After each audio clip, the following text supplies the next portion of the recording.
अगर आप black hole में गिर जाएं तो क्या होगा। शायद आप सोचते हो कि आपकी मौत हो जाएगी, लेकिन ऐसी स्थिति में आपके साथ इससे अलग कई और चीज़ें भी हो सकती हैं।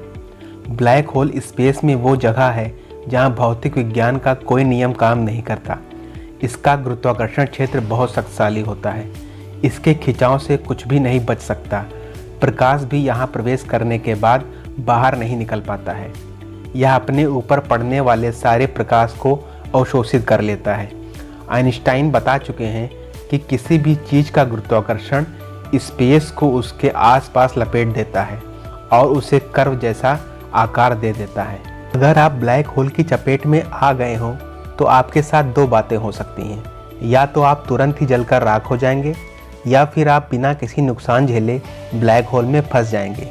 जब कोई विशाल तारा अपने अंत की ओर पहुंचता है तो वह अपने ही भीतर सिमटने लगता है और धीरे धीरे वह भारी भरकम ब्लैक होल बन जाता है और सब कुछ अपने में समेटने लगता है।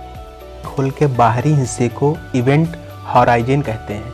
क्वांटम प्रभाव के चलते इससे गर्म कण टूट टूट कर ब्रह्मांड में फैलने लगते हैं। स्टीफन हॉकिंग की खोज के मुताबिक हॉकिंग रेडिएशन के चलते एक दिन ब्लैक होल पूरी तरह द्रव्यमान मुक्त होकर गायब हो जाता है। जब आप ब्लैक होल के अंदर पहुंचते हैं, केंद्र तक वो असीम घुमावदार होता है। वहां आकर समय और स्पेस दोनों अपना अर्थ खो देते हैं और भौतिक विज्ञान का कोई भी नियम काम नहीं करता। यहां पहुंचने के बाद क्या होगा कोई नहीं जानता है। क्या कोई दूसरा यूनिवर्स आ जाएगा, या फिर आप सब कुछ भूलकर नई दुनिया में पहुंच जाएंगे, यह अभी तक एक रहस्य बना हुआ है।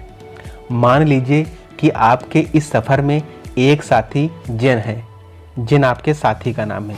वह बाहर से खड़ी होकर ब्लैक होल के अंदर आपको जाते हुए देख रही है।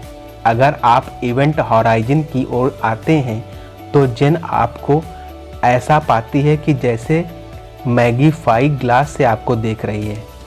आप उसे स्लो मोशन में नज़र आते हैं। आप उसे आवाज़ देकर कुछ नहीं बता सकते क्योंकि वहाँ कोई हवा नहीं है।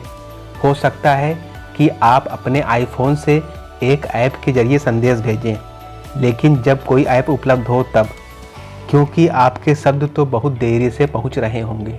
जिसका कारण यह है कि ब्लैक होल के अंदर फ्रीक्वेंसी लगातार कम होती जाएगी। जब आप हॉरिजन तक पहुंचेंगे, जिन आपको फ्रीज हुआ पाएगी, मानो किसी ने आपका पॉज बटन दबा दिया हो।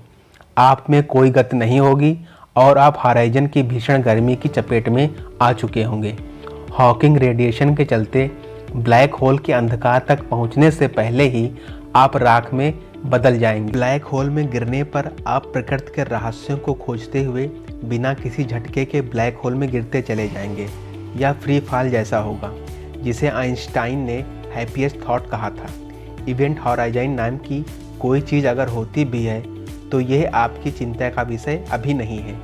यह ज़रूर है कि अगर ब्लैक होल का आकार छोटा हुआ तो आपको दिक्कत हो सकती है। गुरुत्वाकर्षण का बल तब आपके पैर में ज़्यादा महसूस होगा, सिर के बजाय। लेकिन मान लेते हैं कि ये ब्लैक होल हमारे सूर्य से भी काफ़ी बड़ा है। एक हकीकत ये भी है कि बड़े ब्लैक होल में आप अपना पूरा जीवन सामान्य तौर पर बिता सकते हैं। वैसे कितना सामान्य हो सकता है, ये सोचने की बात है, क्योंकि इसमें स्पेस और टाइम का कोई मतलब नहीं होगा। आपकी कोई इच्छा काम नहीं करेगी। आप दूसरी ओर पलट भी नहीं सकते हैं। जब आप इसके बारे में सोचते हैं तो यह पाते हैं कि ये समय से जुड़ा अनुभव है। समय केवल आगे बढ़ता है, पीछे की ओर नहीं बढ़ता है। यह हमारी इच्छाओं के खिलाफ भी बढ़ता है और हमें पीछे टर्न लेने से रोकता है। यानी साफ है कि आप ब्लैक होल में पलट नहीं सकते और ना ही ब्लैक होल को छोड़कर भाग सकते हैं।